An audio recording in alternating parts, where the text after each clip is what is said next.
아파트 감정가 100% 대비 한 64% 정도의 낙찰받는 아파트, 그것도 좀 복잡하고 명도가 어려워서 그거 하나 있고요. 그리고 재건축 아파트가 하나 있고 그 다음에는 아파트는 절대 응찰하지 않습니다. 저는. 다만 아파트를 응찰할 때는 일반인이 잘 모르는, 저도 유치권 있는 아파트라든지 공유지분 아파트라든지 뭐 이런 걸 투자하는 것이지, 단순하고 깨끗한 그런 아파트는 절대 투자하지 않습니다. 되지도 못하고 1등이 되기도 어렵고 돼봤자 남는 거 없는 거예요. 그래서 경매를 잘 모르는 중개업자들이 급매물보다 비싸서 먹을 게 없다는데 그런 얘기를 하는 거예요. 그러니까 여러분은 그런 물건을 투자하시면 안 됩니다. 그런 건 초보들이 하는 거예요. 그래서 일단 여러분은 경매를 출발하시면서 하이리스크, 하이리턴 이런 거에 관심을 가지고 이거를 특화하면서 투자한다고 마음을 가지고 경매를 출발하셔야 됩니다. 자, 제가 경매 고슬만 하이리스크, 하이리턴 해가지고요 20가지 테마를 쭉 제시를 했는데, 자, 그 중에서 법정지상권입니다. 법정지상권. 이게 수익률이 1등이에요. 수익률이 1등인데, 법정지상권이 있는 토지는요, 감정가격의 30-40% 선에서 낙찰됩니다.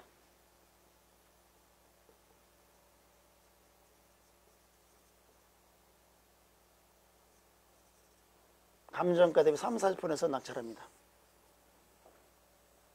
단 좀 좋은 물건인 경우는 50% 정도 선에서 낙찰받는다라고 생각하시면 돼요. 어떤 분 이렇게 말씀드렸더니 그런 물건이 진짜 존재합니까? 존재합니다. 지금도 당장 있어요. 지금도 당장 있습니다. 다만 법정지상권이 있는 토지는요, 전국에 있는 물건을 대상으로 하는 거예요. 내가 일산에 산다 해서 일산 지역만 물건 찾으면 그건 1년에 몇 건도 없어. 적어도 수도권 아니면 전국을 대상으로 해야 돼요. 전국을 대상으로 법정지상권이 있는 물건을 찾으셔가지고 투자하는 거예요. 자, 그리고 다만 법정지상권이 있는 토지는 수익이 굉장히 높습니다만 대출이 안 된다는 단점이 있어요. 대출이 안 된다. 그래서 자기 자본이 있어야 돼요.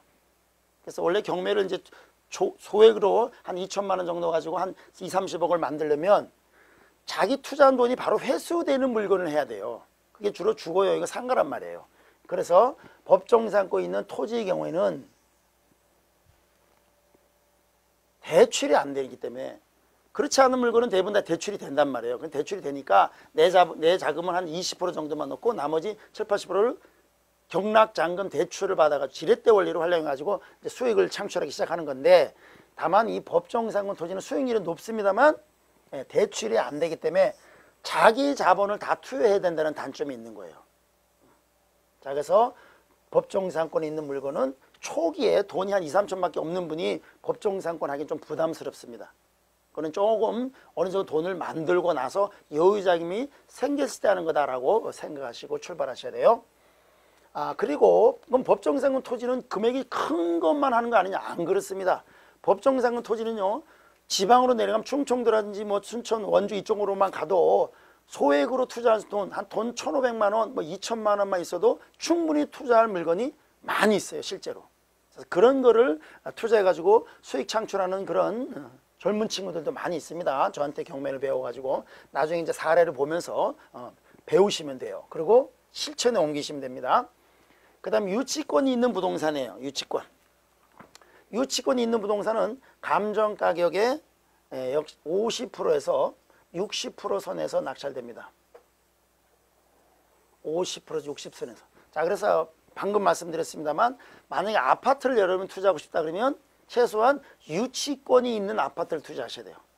내가 아파트를 투자되어 있다 그러면 최소한 공유지분 아파트를 투자한다든지, 내가 아파트에 투자되어 있다 그러면 일반인이 어려워하는 가장임차 있는 물건, 이런 물건을 찾으셔야 돼요.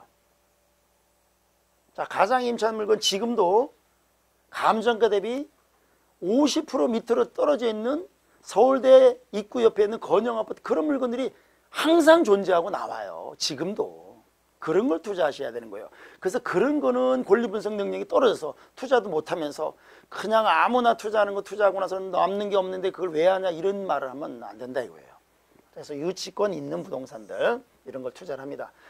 그리고 이제 유치권도 이제 정치하게 배우고 나면 이게 하나도 어려운 게 아니라는 걸 알고 자신을 가지고 투자하기 시작하셔야 돼요. 그 다음에 공유지분 경매입니다. 공유지분 경매. 공유지분도 제가 워낙 이렇게 강조를 많이 하다 보니까 초보들도 요새는 공유지분 바로 그냥 첫 건을 공유지분 낙찰받아가지고 수익을 창출하는 분이 꽤 많이 있어요. 정확하게 배우면요, 두려움으로부터 벗어나기 시작하는 거예요. 자, 공유지분. 공유지분 물건도 감정가격의 50%에서 60% 선에서 낙찰된다라고 생각하십니다. 단 아파트 같은 경우는요, 한 70% 선에서 낙찰돼야 돼요. 자, 그래서 이것도 공유지분 투자하는 것도 이 원리를 이제 배우시면 이제 그 투자는 원리를 배울 수 있고, 그리고 소액으로도 가능한 게 이 공유지분 경매예요. 소액. 돈 한 1,500만 원, 뭐 1,000만 원 정도만 가지고도 수도권에 좋은 물건이 많이 있고요. 공유지분 물건 또 워낙 많아요. 워낙 많기 때문에 수익을 창출할 물건이 꽤 많이 있습니다. 그 다음에 권리 분석이 복잡한 다가구 주택이에요. 자, 요게 또 인기가 많은데, 특히 이제 그 명태자들이 많아지면서 다가구 주택에 대한 그런 수요가 막 많다 보니까 낙찰이 굉장히 높아져 가고 있습니다.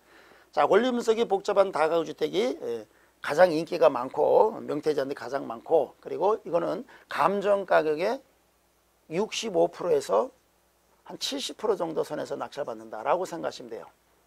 그리고 소액으로 한 2, 3천만 원인 거 소액으로 투자를 하기 시작해가지고 한 4, 5년 정도 안에 2, 30억을 만들려면 꼭 한 두세 건 후에 요거를 꼭 하셔야 돼요. 요거를 딱 낙찰받아가지고 이거를 발판으로 해가지고 큰 금액으로 바로 올라서기 시작해야 되는 거예요. 그래서 권리 분석의 복잡한 다가구 주택. 요 물건들은 조그만 빌라 이런 거를 한 2건 정도 낙찰받기 시작하면서부터는 이제 자신감이 생기면, 그러니까 명도에 대한 자신감이 생기면 요런 물건을 투자하셔야 돼요. 자, 그 다음에 5번째. 선순위 가처분, 선순위 보전 가등기는, 즉 인수되는 부동산. 자, 당연히 초보들은 이거 어려워하겠죠. 인수되는 부동산. 선순위 가처분, 선순위 가등기는 인수예요. 이건 위험한 거예요. 그러니까 일반인들이 위험해서 투자하지 않는 물건들을 여러분은 권리 분석을 잘해서 이게 안전한 물건이라는 걸 알고 투자하시면 돼요. 그런 물건들이 아주 단순한데 일반인들한테는 어려운 거예요. 경매를 전문적으로 배우지 않았기 때문에. 그런 물건들이 주에 한 두세 건씩은 꼭 나와요. 그럼 그런 물건을 딱 기회를 보고 잡아가지고 투자하시면 수익을 창출할 수 있습니다. 자, 그 다음에 6번. 가장 임차 있는 부동산. 이거예요. 이거. 초보 때 유용합니다. 초보 때. 초보 때도 당연히 요런 물건 해야 돼요. 가장 임차 있는 아파트, 뭐 빌라, 상가 이런 거, 이런 것들. 가장 임차 있는 부동산. 상가는 아니죠. 주로 주거용이겠죠. 그죠? 아파트라든지 빌라 같은 거, 이런 거. 이런 것들이 이제 수익률이 나오기 시작하는 거예요. 그래서 이런 거를 노리셔야 됩니다. 가장 임차에 있는 부동산은 보통 한 65%에서 역시 75% 정도. 65에서 70% 정도 선에서. 그럼 이런 거는 감정가 대비 요 정도의 낙찰 받아도 바로 금매물로 나눠도 다음은 몇 천씩 바로 앉은 자리에서 바로 수익을 챙길 수 있습니다. 그래서 초보 때 유용하니까 이런 거를 잘 배우셔야 돼요. 투자하는 원리를. 이것도 사례 한 10몇 가지 하면서 투자하는 원리를 완벽하게 다 배웁니다. 7번. 인수하는 권리가 많은 부동산. 인수 그러면 초보들은 굉장히 두려워하거든요. 인수하는 권리가 많은 부동산, 그리고 전세권과 관련된 사례에서 전세권 경우 이런 물건들. 특히 이 전세권과 관계돼서요, 권리 분석이 조금 복잡하고요, 그리고 실수가 가장 많은 게 또 전세권과 관계된 경매예요. 그러다 보니까 일반인들은 투자하는데 굉장히 두려움을 가지기 때문에 여러분 이 원리만 터득하셔도 돈벌이가 될 수 있는 테마가 바로 전세권이에요. 자, 그 다음에 8번 요거. 전소유자 겸 임차 있는 부동산 해가지고 전소유자 겸 임차. 자, 요것도 초보 때 유용한 거예요. 요게 또 수익률이 좋아요. 초보 때 유용하다. 초보들한테 유용하다. 전소유자 겸 임차인. 자, 일반인들은 이런 판례가 어려운 거예요. 이 판례 자체가. 그래서 이 판례를 가지고 돈벌이하는 원리를 배우셔야 돼요. 공인중개사 공부하는 분들은 판례만 아는 것이지 투자하는 원리를 모르는 거예요. 그래서 투자하는 물건을 어떻게 찾고 그리고 이런 물건은